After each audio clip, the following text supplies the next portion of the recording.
Hello student, सो आपके सामने है यूपीएससी सीसेट 2025 का PYQ। क्वेश्चन क्या है, let P plus Q is equal to 10 where P Q are integers. कहने का मतलब P और Q क्या है, इंटीजर्स है। अब इंटीजर नेगेटिव भी हो सकते हैं, पॉजिटिव भी हो सकते हैं और जीरो भी हो सकती है, ये बात ध्यान रखना। और इन दोनों का सम जो है वो क्या है, 10 है। अब आगे क्या गिवन है, value 1 is equal to maximum value of P into Q where P Q are positive integers.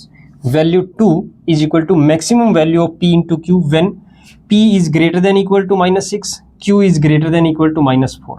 Which one of the following is correct?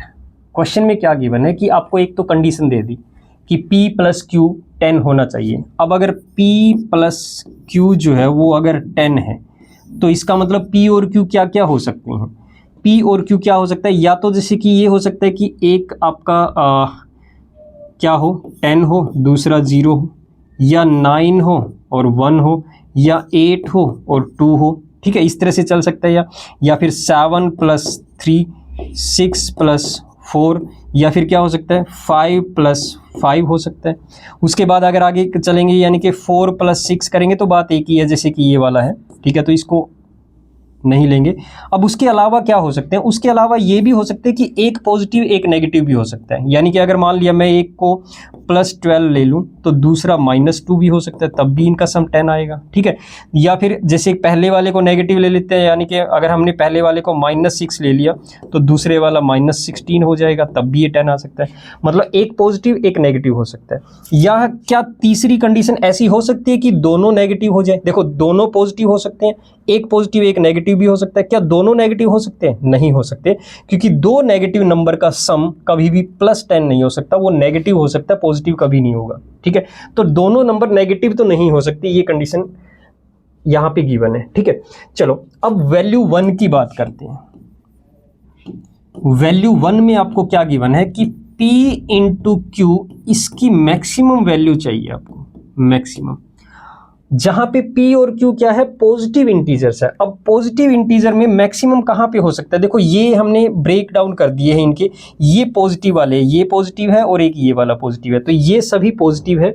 तो इन पॉजिटिव में इन दोनों का प्रोडक्ट मैक्सिमम का क्या हो सकता है, देखो 10 इंटू 0 0 हो जाएगा, ये 9 इंटू 1 9 हो जाएगा, ये 8 इंटू 2 16, 7 इंटू 3 21, 6 इंटू 4 24, 5 इंटू 5 25। तो यहाँ पे 25 मैक्सिमम आ रहा है, समझ रहे हो। यानी कि यहाँ पे मैक्सिमम वैल्यू देखो, यहाँ पे क्या आ रही है, 25 से छोटी वैल्यू आ रही है जब दोनों को मल्टीप्लाई कर रहे हैं।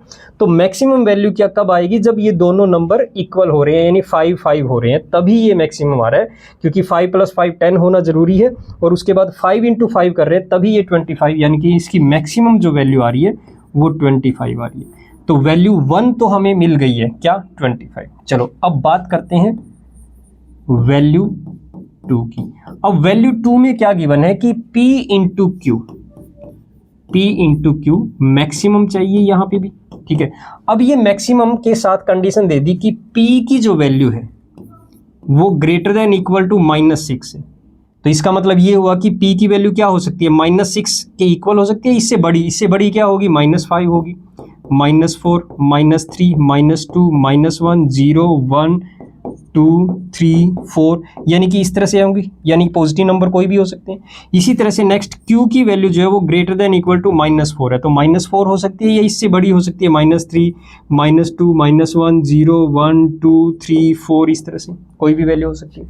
अब यहाँ पे P इंटू Q की वैल्यू मैक्सिमम चाहिए।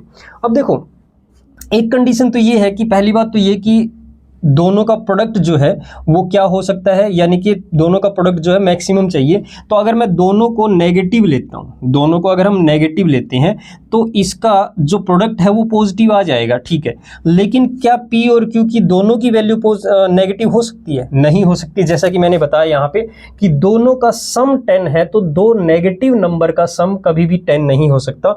तो दोनों पॉजिटिव नेगेटिव तो नहीं हो सकती। हाँ, ये हो सकता है कि एक नेगेटिव हो जाए दूसरा पॉजिटिव हो जाए, इसके केस में जब दोनों का सम 10 हो। लेकिन यहाँ पे हमें मैक्सिमम चाहिए प्रोडक्ट। अब अगर मान लिया एक नेगेटिव होता है दूसरा पॉजिटिव होता है तो इनका प्रोडक्ट जो है वो नेगेटिव आ जाएगा, जो कि कभी भी मैक्सिमम नहीं हो सकता। तो कहने का मतलब ये हुआ एक नेगेटिव एक पॉजिटिव भी नहीं हो सकता। तो तीसरा क्या हो सकता है, दोनों पॉजिटिव हो सकते हैं तब मैक्सिमम आ जाएगा, दोनों पॉजिटिव का सम भी पॉजिटिव होगा, ये कंडीशन भी फुलफिल हो जाएगी। तो यानी कि दोनों को पॉजिटिव ही लेना पड़ेगा। अब दोनों ऐसे पॉजिटिव कौन से नंबर कौन सी वैल्यू लें जिससे कि ये p इंटू क्यू मैक्सिमम हो जाए। ये आपने अभी देखा ही है कि दो पॉजिटिव नंबर का प्रोडक्ट जिनका सम 10 है और उनका प्रोडक्ट मैक्सिमम कब होगा, जब दोनों नंबर इक्वल हो रहे हैं या फिर इनका गैप डिफरेंस जो है वो सबसे मिनिमम है, कम से कम होगा तब।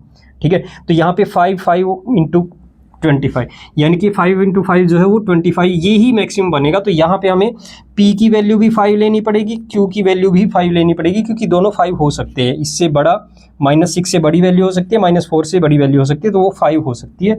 तो यहाँ पे 5 इंटू 5 ही मैक्सिमम होगा, इससे बड़ा नंबर कोई और होगा ही नहीं। तो वैल्यू 2 भी हमें मिल गई, क्या 25। अब दोनों वैल्यू को जब हम कंपेयर कर रहे हैं तो यहाँ से हमें क्या रिजल्ट मिल रहा है, value 1 is equal to value 2। So option C is your correct answer. Okay student, I hope आपको ये क्वेश्चन अच्छे से क्लियर हो गया होगा। Thank you.